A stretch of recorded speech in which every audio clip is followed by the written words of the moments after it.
నమస్తే. ఇన్నాళ్ళు నన్ను సపోర్ట్ చేస్తూ, ఎంకరేజ్ చేస్తూ మీ ప్రేమని నాకు అందిస్తున్న ప్రతి ఒక్కరికి కృతజ్ఞతలు. అలాగే ఈ వీడియో కూడా ఖచ్చితంగా మీకు ఉపయోగపడుతుంది. లైక్, షేర్ అండ్ సబ్స్క్రైబ్ చేసి మీ సపోర్ట్‌ని నాకు అందించండి. అలాగే ఈ వీడియో పట్ల మీకున్న అభిప్రాయాన్ని కామెంట్ సెక్షన్‌లో కామెంట్ చేసి తెలియజేయండి.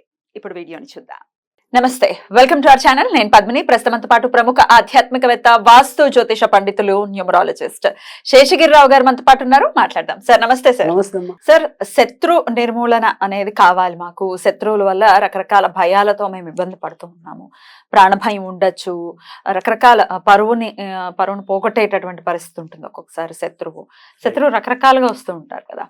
ఈ శత్రువుల నుంచి, ఆ ఇబ్బందుల నుంచి బయటపడాలి అని అంటే ఏదైనా పవర్ఫుల్ రెమెడీ ఏదైనా చెప్తారా ప్రేక్షకులకి? తప్పకుండా. ఇది ఇక్కడ ఏదైనా సరే శత్రువు యొక్క నిర్మూలనకు వచ్చేప్పటికి ఏంటంటే మనకి ప్రత్యంగిరాదేవి ఆరాధన అనేది ఒకటి, బగలాముఖి అనేది రెండు. సరే, ఈరోజు మనకి శత్రువు యొక్క విధానంలో ఏదైనా సరే ఈ శత్రువుల యొక్క పీడ నశించజేయడానికి మనము ప్రత్యంగిరాదేవి గురించి తెలుసుకుందాం. పాత రోజుల్లో ఎప్పుడు కూడా ఈ ప్రత్యంగిరాదేవిని ఎవరైతే ఉపాసిస్తారో ఆ ఉపాసన చేసే వాళ్ళ జోలికి వెళ్ళకు అని చెప్పి ఉండేది. తర్వాత రెండోది ఏంటంటే, ఈ ప్రత్యంగిరాదేవిని ఆరాధిస్తే ఖచ్చితంగా ఆవిడకి శత్రువుని మనం చూపించే తీరాలట. లేకపోతే అంటే పర్టికులర్ గా చెప్పాలి, నాకు ఎవరో శత్రువు తెలియదు అంటే కుదరదు. అంటే ఇప్పుడు కాదు నేను చెప్తున్నా, అంటే అంత భయంకరంగా ఉండేది ఆమె ఆరాధన అని చెప్పడం కోసం ఉదాహరణ ఇస్తున్నాను. సో ఒకవేళ ఆ శత్రువుని చూపించకపోతే మన్నే భక్షిస్తుంది అని చెప్పి కూడా అనేవారు పాత. అంటే నేను అనేది శత్రువుల మీద అంత తీక్షణమైన శక్తి ఈవిడికి ఉంది అని, అంతే తప్ప మన శత్రువుని చూపించకపోతే మనల్ని భక్షిస్తుందని కాదు. శత్రువుని నశింపజేయడానికి ఈవిడ మించిన ఆరాధన ఉండదు అని చెప్పడం కోసం అని చెప్పి చెప్పారు. అరే, ఇక్కడ ఈ ప్రత్యంగిరాదేవిని మనం ఎలా కొలవాలి అనేది ఒకటి. కానీ భయపడతారు కదా, దశమహావిద్యల జోలికి వెళ్ళొద్దు అని ఉదరగొడుతూ ఉన్నటువంటి పరిస్థితి ఉంది. అయితే ఇక్కడ దశమహావిద్యల్లోకి వచ్చేప్పటికి ఏంటంటే ప్రత్యంగిరాదేవి ఉండదు, కానీ మామూలుగా అయితే మనకి 15 రకాల దేవతలు ఉంటాయి. ఉగ్రదేవత కింద దశమహావిద్యల్లో ప్రత్యంగిర ఉండదు. బట్ కానీ మామూలుగా ఏంటంటే మనకి ఏమన్నా పంచదశ మహావిద్యలని మళ్ళీ ఉంది, దాంట్లో మళ్ళీ 5 యాడ్ అవుతాయి. అప్పుడు ఇవి ఉంటారు. సో అలా మనకి ఏమైనప్పటికీ కూడా మీరు చెప్పినట్టు ఏంటంటే ఇవన్నీ కూడా మనకి కొంతవరకు ఉగ్ర దేవతలుగా కీర్తించబడటం, తర్వాత మనకి ఎక్కువగా పరిచయం లేకపోవటం. సో అందుకని ఈ ప్రత్యంగిరాదేవి ఆలయాలు అనేప్పటికీ ఏంటంటే మనకి హైదరాబాద్లో నేను అనుకుంటాం ఎల్బీ అటువైపు వనస్థలిపురంలో ఉన్నట్టుంది. తర్వాత విశాఖపట్నంలో మరి కొత్తాలం పీఠాధిపతి ఆధిపత్యంలో నిర్వహించబడే లలితపీఠంలో ప్రత్యంగిరాదేవి ఉండేది. సో అదృష్టవశాత్తు అక్కడ నేను 2 ఏళ్ళు ఉన్నాను. ప్రత్యంగిరాదేవిని ప్రత్యంగిరాదేవిని ఉపాసించటం అనేది, తర్వాత రెగ్యులర్ గా ఆవిడ యొక్క దర్శన భాగ్యాలు కూడా అక్కడ ఉండటం. తర్వాత ముఖ్యంగా ఏంటంటే ఇదే నేను చెప్పిన ఈ విశాఖపట్నంలో మన లలితపీఠంలో ఈ ప్రత్యంగిర హోమం కూడా బాగా నిర్వహించడం అనేది ఉంటుంది. సో అలాంటి ఈ హోమం చేసి చాలా మందికి నేను నలుగురికి ఇస్తే నలుగురు కూడా గన్ షాట్ గా అవి పనిచేస్తాయి. ప్రత్యేక హోమం చేయడం ఎండు మిరపకాయలతో చేస్తాం. నివేదన కూడా ఎరుపు రంగులో ఉండాలి. సో జాంగ్రీ గానీ అలాంటివి నివేదన చేస్తారు ఎర్ర రంగులో ఉండేవి. సో ఇక్కడ నేను వచ్చేప్పటికి ఏంటంటే ఈ ఏమంటాము వాటిని మిరియాలు. సో మిరియాలతో ఆరాధించడం అనేది తేలికైన పద్ధతి. అంటే హోమం చేయించుకునే వాళ్ళకి ఎలాగో ఆ హోమ ద్రవ్యాలన్నీ వేరుంటాయి. అది అందులో మీరు చెప్పిన ఖచ్చితంగా ఎండుమిరపకాయలు అనేది అయితే ఖచ్చితంగా ఉంటుంది. సో నేననేది ఇప్పుడు హోమ తంతు వెళ్ళటలేదు. ప్రతి ఇంట్లో వాళ్ళు తేలిగ్గా చేసుకునే పద్ధతిలోనే మనం చెప్పడానికి కోసం మనం ప్రయత్నిస్తున్నాం. సో ఆ రకంగా ఏం చేయాలి అంటే కనుక ఖచ్చితంగా శత్రువు ఉంటే కనుక శత్రువు నామం చెప్పుకోవటం అనేది, లేకపోయినా కూడా మనకి శత్రువులు ఉండకూడదు, అందరితో మన జీవితం మంచిగా వెళ్ళిపోవాలి అనే సంకల్పం. ఆ రకంగా కూడా ప్రత్యంగిరాదేవిని కొలవచ్చు. నేనైతే కనుక ఖచ్చితంగా ఆ రకంగానే మనకి ఎవరికి కూడా ఎప్పుడు శత్రు బాధ ఉంటే అది నిద్రలో అయినా సరే ఇబ్బంది అవుతుంది. రాయిలాగా. ఇంకొక ప్రశ్న అండి, ఏడుస్తున్నారండి మమ్మల్ని చూసి అని చాలా మంది చెప్తూ ఉంటారు. వాళ్ళ ఎదుగుదలని ఓరవలేని ఉంటుంది, డెఫినెట్ గా ఉంటుంది. ఏడు చేస్తూ ఉంటారు, వీళ్ళు ఎలా ఎదిగేస్తున్నారా బాబు మనకెందుకు రావట్లేదు అని. అప్పుడు కూడా ప్రత్యంగిరాదేవిని ఉపాసించవచ్చు అంటే దండం పెట్టుకోవచ్చు. నేను ఇప్పుడు చాలా మందికి అర్థం కానిది ఏంటంటే ఇవాళ చాలా మంది ఇలా ఈ నరఘోష పోవడానికి నరఘోష యంత్రం అని పెడుతుంటారు కొంతమంది, తర్వాత దిష్టి గణపతి అని చెప్పి పెడుతుంటారు. కానీ నేను ఇంటి ముంగట మనం ఏదైతే సింహద్వారం ఉంటుందో ఆ సింహద్వారానికి పైన పెచ్చంగిరాదేవిని పెట్టి చాలా మందికి మంచి చేయటం అనేది కూడా జరిగింది. సో ఈ పెచ్చంగిరాదేవి బొమ్మ అయితే కనుక మనకి పటాలు అయితే కనుక ఇక్కడ హైదరాబాద్ అయితే అంతకితం నేను స్కందగిరిలో సుబ్రహ్మణ్యుడి గుడి ఉంది కదా, అక్కడ తీసుకుని దొరికింది. సో అది తర్వాత నేనే వచ్చేప్పటికి ఇంకా మంచి యంత్రంతో కూడిన పెచ్చంగిరాదేవి బొమ్మ కూడా సంపాదించి దాన్ని పటం కట్టించుకోవడం అనేది కూడా జరిగింది. కానీ ఖచ్చితంగా ఏమంటామంటే ఈ బగలాముఖి అనేది నాకు నేనుగా ఎక్కువ చేసుకుంది, కానీ ఇతరులకు ఇచ్చింది తక్కువ. ఇటీవల కొద్దిగా బగలాముఖి అనేది ఇస్తున్నాను కానీ, బట్ ఈ వరకు అయితే కనుక ప్రత్యంగిర నేను చాలా ఇబ్బందికరమైన పరిస్థితుల్లో ఆవిడ తప్పకుండా వాళ్ళని రక్షించింది.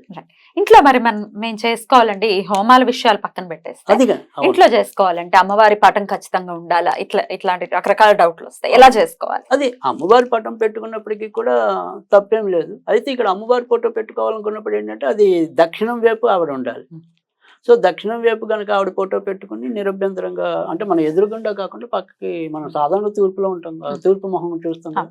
సో దక్షిణంగా ఆవిడని పటం పెట్టి చేసుకోవటం అనేది ఒకటి. సో ఒకవేళ అలా చేయలేకపోతే ఇంకా దుర్గాదేవికి డైరెక్ట్గా చేసుకోవచ్చు. లేదు దుర్గాదేవి కూడా లేకపోతే లక్ష్మీదేవి అనేది మనం అమ్మవారి కింద చెప్పం జనరల్గా. సో ఇంకేదైనా దేవతలు ఉంటే లలితాదేవి కానీ, లలిత ఉంటుందిగా, లలిత ఉండని ఇల్లు అలా ఏదైనా కానీ లక్ష్మీదేవి కానిది అమ్మవారి అంతలో ఏదైనా కూడా పెట్టుకుని ఆవిడకే మనం చేసుకోవచ్చు. సో ఇక్కడ ప్రత్యంగిర దేవికి వచ్చేప్పటికి ఏంటంటే మంత్రం చేసుకోవడం అనేది కొద్దిగా కష్టం ఉంటుంది. అది కొద్దిగా పెద్ద మంత్రం అనేది ఉంటుంది, అది వీళ్ళు చేసుకోవాలంటే కూడా కొద్దిగా కష్టం ఉంటుంది. ఉపదేశం కూడా అవసరమా?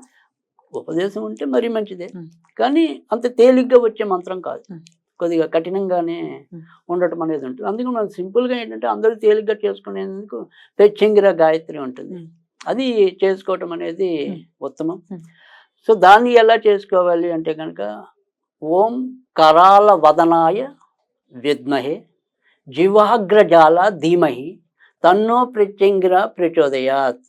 కరాల వదన అంటే సింహముఖం ఉంటుంది, జివాగ్రజాల అంటే ఎప్పుడు కూడా నాలుక మీద మంట ఉంటుంది ఆవిడికి.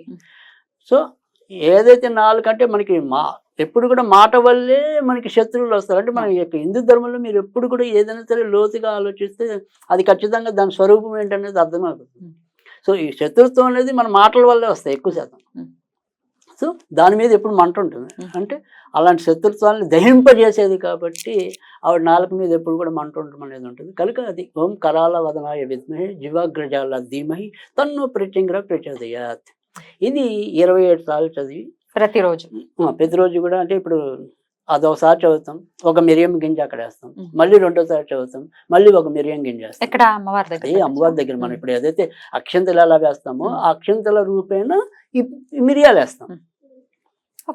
లేదు మనకి ఏదైనా సరే నెట్లో వాటిలో కొడితే ఆవిడ అష్టోత్తర నామాలు కూడా దొరుకుతాయి, అలా 108 నామాలు చదివి కూడా మిరియాలు వేయచ్చు. ఈ తర్వాత ఈ మిరియాలన్నింటినీ కూడా మనం ఒక పొట్లంలాగా కట్టి అది మన ఇంటి ఎదురుకుండా, అంటే ఇప్పుడు సపోజ్ మనకి గుమ్మం ఎదురుకుంటే షెల్ఫ్ ఉందనుకోండి, ఆ షెల్ఫ్లో పెట్టడం. ఏదైనప్పటికీ కూడా మన యొక్క వీధి గుమ్మాన్ని చూడాలి అది ఆ పొట్లం. సో అలా పెడితే మంచిది. అలాగే ఎర్ర వస్త్రం దొరికితే కనుక ఎర్ర వస్త్రంలోనే చిన్న పొట్లంలాగా కట్టి పెడితే కనుక ఖచ్చితంగా శీఘ్రంగా పనిచేయటం అనేది అయితే ఉంటుంది. ఆ రకంగా కూడా ఈ శత్రు బాధలను అయితే తగ్గించుకోవచ్చు. సో ఒక్కసారి ఇది అష్టోత్తరంతోనో లేకపోతే ఇప్పుడు మీరు చెప్పిన గాయత్రితో ఒక్కసారి చేసేసి ఆ పొట్లాన్ని పెట్టేస్తే సరిపోతుందా? ఇన్ని రోజులు చేయాలా? అది అవసరం లేదు. సో జనరల్గా ఇవిడికి ఏంటంటే ఏదైనా సరే మనకి మంగళవారం నాడు ఆవిడకి ప్రీతికరం. మంగళవారం అమావాస్య వచ్చినట్టయితే కనుక తప్పకుండా నా యొక్క క్లయింట్స్ ఎవరైతే ఉంటారో వాళ్ళకి ముందు రోజు చెప్పడం అనేది ఉంటుంది. సో మీకు కుదిరితే కనుక ఎక్కడైనా హోమం చేయించుకోండి, లేదా ఈ రోజు అయితే ఖచ్చితంగా మీరు ఆరాధన చేయండి. సో మంగళవారం అష్టమి వచ్చినా, మంగళవారం అమావాస్య వచ్చినా చాలా దివ్య దినాలు ఈ ప్రత్యంగిరాదేవిని ఆరాధించడానికి. సో ఈ రెండు రాకపోతే మాత్రం మంగళవారం మొదలెట్టుకోండి ఎక్కువ శాతం అయితే కనుక. గుమ్మానికి ఎదురుకుండా ఒకవేళ ఏది గూడు లేదండి, ఏం చేయమంటారు మమ్మల్ని అంటే ఏం చేయాలి? సో అలాంటప్పుడు ఏదైనప్పటికీ కూడా మనం ఇంకా బయట సింహద్వారం పైన మనం ఏదైతే కలబంద ఇలాంటివన్నీ ఎలా పెడుతూ ఉంటామో అలా కట్టేయడమే. ఆ విధంగా కూడా చేసుకోవచ్చు, అలా ఉంచేయాలి. ఇంకా అంతే కొన్న అలా ఒకవేళ అది చెదిరితే అప్పుడు ఎప్పుడైనా మళ్ళీ ఇలాగే ఒకసారి చేసుకుంటాం. ఆ మిరియాలను ఏం చేయాలి? ఈ మిరియాలు ఏదైనా ఒక చెట్టు దగ్గర కానీ వేసేసి. పాత ఏదైనా గుళ్ళ వాటిలో వదిలేయటం ఏది రైట్. మనకి ఏదైనా అందుబాటులో నదులు అలాంటివి ఏమైనా ఉన్నా కూడా నది పాయలు ఉన్నా కూడా అక్కడ ఈ వదిలేసుకోవచ్చు. మంత్రాన్ని ఎన్ని రోజులు చేయమంటారు? అంటే అది వాళ్ళ ఇష్టం. ఇష్టం. ప్రతిరోజు కూడా చేసుకుంటే చేసుకోవచ్చు. తప్పైతే ఏమీ లేదు. 27 సార్లే కదా. 27 చాలా తేలిగ్గా అయిపోతుంది. ఒకవేళ లేదంటే మాకు ప్రత్యంగర ఉపదేశం కావాలి అని అనుకుంటే ఒకవేళ మిమ్మల్ని సంప్రదిస్తే మీరు ఏమైనా వాళ్ళకి ఇచ్చేస్తారు? అంటే తప్పకుండా ఇవ్వడానికైతే ఇబ్బంది ఏమి లేదు. ఉమ్. సో అలా వస్తాము తీసుకుంటాము అంటే అది వేరే విషయం. కాంటాక్ట్ అవ్వాల్సి ఉంటుంది. కాదు, ఎందుకంటే ఆ మంత్రం అనేది కొద్దిగా వాళ్ళకి ఉచ్చారణ దోషం అనేది లేకుండా కొద్దిగా కొద్దిగా కఠినంగా ఉంటది. ఉమ్. సో అందుకని నేను ఇక్కడ చెప్పట్లేదు. ఎందుకంటే మనం ఇక్కడ స్క్రీన్ మీద రాసేవన్నీ చాలా చూపించాలి. అంత సమకంట కూడా ఇది తేలికైన పద్ధతి. పైగా మంత్రం అనేది అందరికి ఇంట్రెస్ట్ ఉండొచ్చు, ఉండకపోవచ్చు. పైగా ఇవి ఆల్రెడీ ఉగ్రదేవత అనేప్పటికీ ఎందుకు ఈ శత్రుత్వం నాశనం అవ్వాలి, ఎండ్ ఆఫ్ ది డే శత్రు బాధల నుంచి బయటపడాలి మన వాళ్ళని మనస్ఫూర్తిగా కోరుకుంటూ. థ్యాంక్ యూ అండి, నమస్తే.